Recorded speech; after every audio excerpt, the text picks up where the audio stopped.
Hello students, in earlier classes we were discussing about the land reforms in the agriculture sector that were taken in the year 1950 or from the year 1950 to 1990 to improve the situation of the cultivators and the farmers and to abolish the system of the zamindari system. These land reforms were taken. But unfortunately, there were some drawbacks, some limitations of the in those land reforms. What were those land reforms? What were those drawbacks, limitations? We'll discuss that today. I have done summarize all the limitations in those 3 points. Let's discuss these points. What was the first limitation? The first limitation was the goal of equity was not served by the government.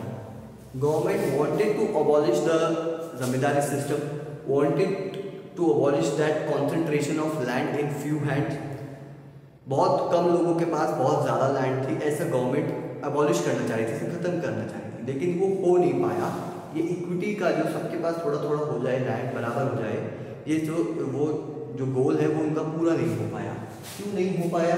देखिए, सबसे पहले तो कोई भी law आता है तो उसके अंदर कुछ ना कुछ तोड़ मरोड़ के उस लॉ को गलत तरीके से यूज किया जाता है, ठीक है, क्योंकि लॉ हर एक सिचुएशन के हिसाब से नहीं बनाया जा सकता। एक जनरल सिचुएशन को यूज किया जाता है, उसमें एक जनरल लैंग्वेज यूज की जाती है। हालांकि बहुत सारे केसेस को ध्यान में रखा जाता है, बट फिर भी कुछ केसेस हो सकते हैं जो एकदम एग्जैक्ट फिट ना बैठे उस लैंग्वेज में। तो उस केसेस के अंदर लॉ की लैंग्वेज को घुमा के, तोड़ के, मरोड़ के, ठीक है, ट्विस्ट एंड टर्न करके इस लैंग्वेज को यूज किया जाता है, तो बोला जाता है लूप होल निकालती है, ठीक है, उसमें कुछ कमियां निकालनी, उसमें कुछ डिफेक्ट निकालना। तो लूप होल्स निकाल के उन्होंने अपने पास अभी भी बहुत सारी लैंड रखी हुई थी, ठीक है। फिर उन्होंने क्या किया, फार्मर्स को, जो एक्चुअल फार्मर्स थे उनको भगाया, ठीक है, एविक्ट कर दिया। क्या कर दिया? एविक्ट कर दिया, खाली करा दिया, ठीक है। और गवर्नमेंट को बोला ये तो हमारी ही लैंड है, ठीक है, हम ही इसे यूज करते हैं, हम ही इस पे फार्मिंग करते हैं, ठीक है। जब वो चेक करने आए तो बोला आप बुला लीजिए किसी को भी, अगर कोई लैंड लेने के लिए तैयार है तो हम खाली कर देंगे, ठीक है। लेकिन उनके पावर के आगे कोई भी छोटा किसान उनसे जो है वो फाइट नहीं करता था, उनसे डरता था। तो जब गवर्नमेंट ये रिकॉर्ड करने आती थी कि लैंड किसकी है, या गवर्नमेंट ये रिकॉर्ड करना चाहती थी लैंड किसकी, तो वो खुद की ही लैंड निकालती थी।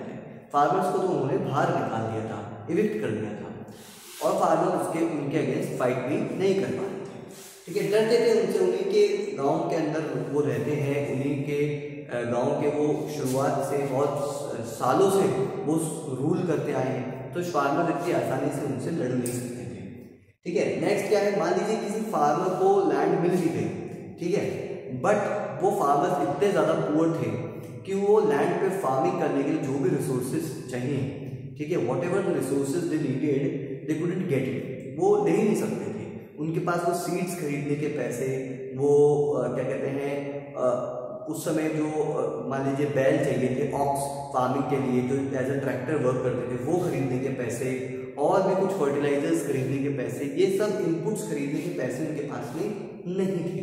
तो यही लिखा हुआ है, poor farmers did not have the resources for cultivation, ठीक है, ऑन देयर ओन, अपने बेसिस पे कल्टीवेशन कर रहे हैं, इतने रिसोर्सेज उनके पास में नहीं थे। तो जमींदार जो है वो तब भी पावरफुल बने हुए थे, लॉ आने के बाद भी वो पावरफुल बने हुए थे इन सब की वजह से। चलिए, एक सिस्टम आया था लैंड सीलिंग, जिसमें एक इंसान के नाम पे मैक्सिमम लैंड फिक्स कर दी गई थी कि एक इंसान इससे ज़्यादा मैक्सिमम लैंड अपने नेम के पास नहीं रख सकता या अपने नेम के साथ नहीं रख सकता। उस सिस्टम को भी इन्होंने तोड़ा मोड़ा, उस ट्विस्ट एंड टर्न किया और यूज किया। सबसे पहले देखिए इन्होंने क्या किया, देखिए कभी भी कोई लॉ आता है तो उसको कुछ लोग चैलेंज कर देते हैं, ठीक है, कि भाई ये तो लॉ ही आपने गलत बनाया है, तो कोर्ट में उन्होंने चैलेंज कर दिया। अब कोर्ट दोनों पार्टीज की बात सुनती है, फिर सोचती है, समझती है, फिर डिसीजन देती है।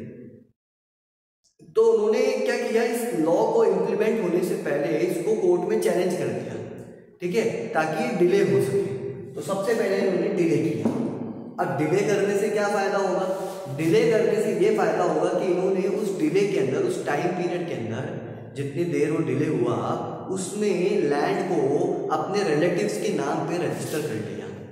ठीक है, कि मैक्सिमम लैंड जो खुद के नाम रख सकते हैं वो खुद के नाम रख ली, फिर मैक्सिमम लैंड जो अपनी वाइफ के नाम रख सकते हैं वो वाइफ के नाम रख ली, फिर मैक्सिमम लैंड जो अपनी सन के नाम, daughter, father, mother, brother, sister, सबके नाम ऐसे छोटे छोटे, मतलब बड़ी बड़ी लैंड के छोटे छोटे टुकड़े करके, ठीक है, सबके नाम इन्होंने रजिस्टर कर लिए।